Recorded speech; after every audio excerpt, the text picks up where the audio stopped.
Last night, they were seconds away from getting to the Carabao Cup semi-final. They got to the final last year. They lost it to Manchester United. I'm talking Newcastle United, of course. And then it all changed. Sadly, a mistake by Kieran Trippier, letting Mudryk equalise, go straight to penalties, no extra time. And Chelsea won the penalty shootout. Post-match, Mauricio Pochettino was asked about, well, you fancy winning this thing? Now it's about to wait the opponent for the semi-final, but it's a competition that we won't go to arrive until the end. And yes, now it's a great opportunity. It's 2 games that we are going to play, and it's closer than before. Danny, as a player, I mean, even though he's vastly experienced, just with not only with his club but at England level as well, is Trippier going to take a bit of time to go over this? On he comes, disaster, goal, penalty shootout. He misses his, so is another penalty kick missed. But he had that was the nightmare of all nightmares. Well, the penalty miss compounded the mistake, didn't it? And then, of course, the 2 mistakes at Everton a couple of weeks ago. So he's having a little bad spell. But if you said to me, choose one player in that squad you want to have a bad spell, and know he'll be okay, it'd be him. Because he's comfortable in his own skin. He knows where he's at. He knows where he is.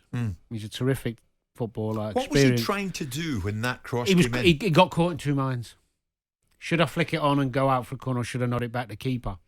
And sometimes his own ability can make... He's so comfortable on the ball. Good players sometimes make mistakes when they're so comfortable on the ball. They just, that little bit of lack, they don't get rid of it because he knows he's competent. But that header was one of those exact 50-50 things where you go, which one should I do? And you don't do either. And it's just in between. But to be honest with you, Chelsea deserved it. Played well. Played really well. Dominated the game for long periods. Same old problems in terms of making clear-cut chances. Yeah, but Newcastle kept them out for long periods. They did, but I'd be disappointed as a Newcastle fan because even though they've got some injuries and played a lot of games, I get all that. It wasn't a particularly good performance. Hanging on for dear life away from home against not a brilliant Chelsea side is not where you want to be at. They're better than that, Newcastle. I mean, we've spoken about this before, about Eddie Howe, Simon, but 100 games in for him, out of Europe, out of the Cup. If Newcastle fail to make top 4 this season, where does it leave Eddie? Well, I picked Chelsea to win last night, as you will recall. Oh, well done. So I'm not surprised that they got an outcome, albeit it comes as a result of a penalty shootout. But notwithstanding that, I think Eddie Howe could become a victim of his own success in terms of people's perception of where he should go next. Right now, I very much doubt there's any dissatisfaction up in the northeast. Disappointment about an individual game. Disappointment about probably the inherent unfairness of the table inside the Champions League, because I don't think they merited. I know I often say what you get in life is what you deserve. Yeah. I think it's difficult to price into the thinking that Newcastle looked like the 4th team in that Champions League group, especially when they handed out beatings to PSG, were seconds away from a justified another win against PSG, which would have made all the difference. So I just think that ultimately Newcastle are still building as a football club, still building towards the inevitable success that will come over a period of time. It is no different to the journey that Manchester City went on. This idea... And Liverpool, to a degree. Well, I think the reason why I use Manchester City is because of the introduction of enormous wealth rather than a legacy football club. 2008, Mansour comes in, everyone expects it. They sign Rubinho and God knows whoever else.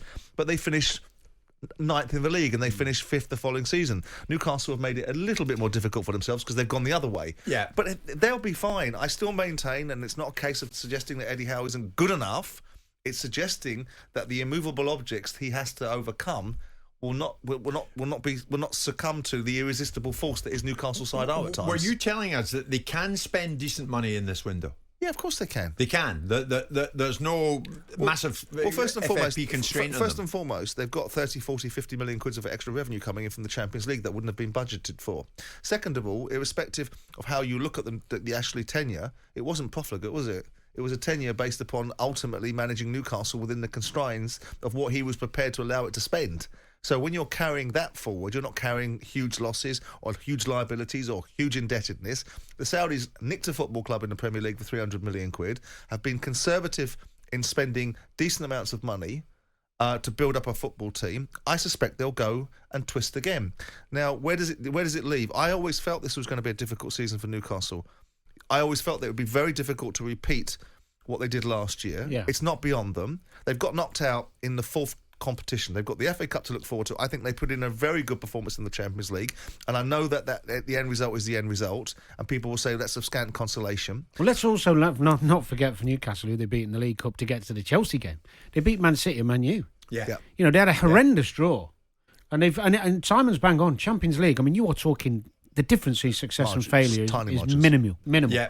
And they deserve great credit for putting up a good fight in that group and one refereeing decision away from going through, which was a bloody ridiculous decision.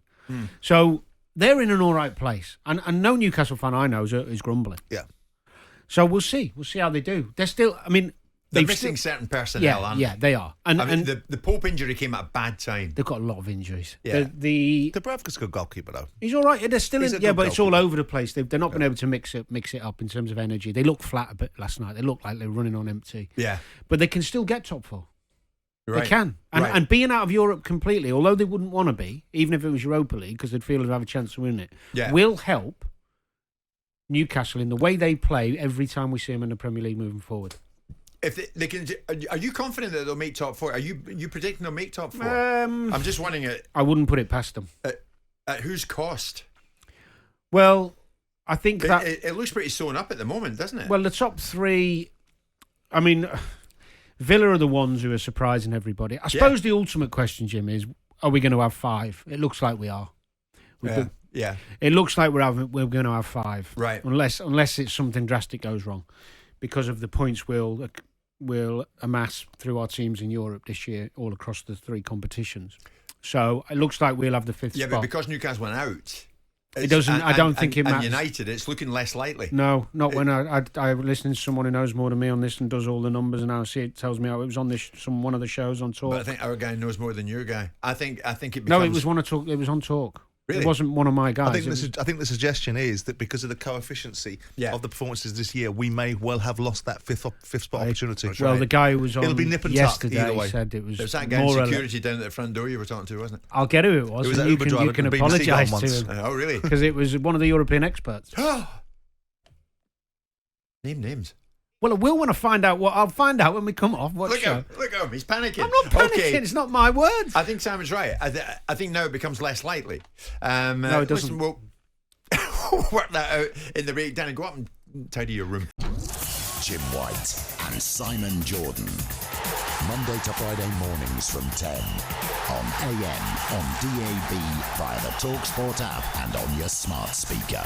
talkSPORT.